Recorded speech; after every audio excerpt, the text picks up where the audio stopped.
Okwakira obutimba okwayebemberwa orukurebya amagara mu district ya Bushenyi Dr. Steven Twino Mugisha. Obutimba burukwingana emitwaro 16,200 oburahebwa amaka emitwaro 6,952 omu district ya Bushenyi kandi burukana ija kuba netunga akatimba k'ensiri kurwo ministry y'byamagara. Okuba noreba district yitu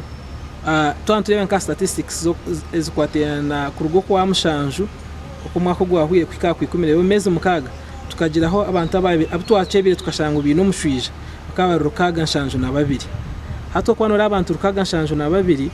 omeze mukaga nabo bari abantu bingi bwo kuba ryo mu muri yabo nubwo kuba no mu busasi bwo mushwija nco tukigira abantu ngo mushija gucuruho mushija gwensiri turwane tureke ngo twagwetanta kandi bigende bwikahurukuza koro wanoza kuhereza household nko kubakora gambire kisiyo abo kwibitwe itumura umugwitu guruvere ize itwentuemereraho hagati tuguma twirira sema microscope wabo takikizeyo tukwatekerezo tukuyera twihomora ine tukuteka rabazo tukuteka mu dustbin hate ne chome bakutoma chome baza bakubika kutega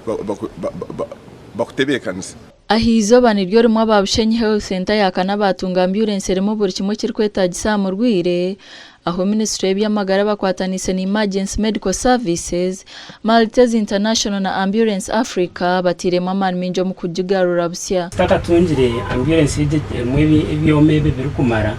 betu inobuzubu kucarana munonge cyo kubanza oxygen ahabo kubatidiyentcereza cha gas cye cyangu chime kubancu guma hamwe mu irwaro tuchikomakomero mu kugira ngo twantwara mu rwire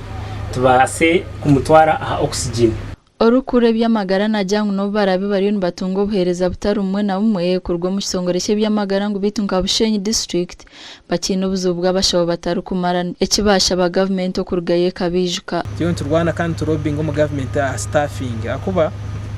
currently staffing level yitu eri ya 31.7%. So 31.7% tureba ngo nekintu kikweta kisango tutema man kandi tusima government akorode yatu committee nge neza kujonjera ubu mwako kuza kuyeso tuyo ntushaba ngo cyo kije kibeho ntisa kutuyamba kugira ngo abashaho bayeyongera omarwaro ntisa kutuyamba kugira ngo na service tunje. That small budget of 2 million per quarter ya majita ukureba ngo yakora intended use nanye kunkuza kusupplementinga manyangwa at least government ni cyo bitiro amakuru agasha Onesmus Ndianabo.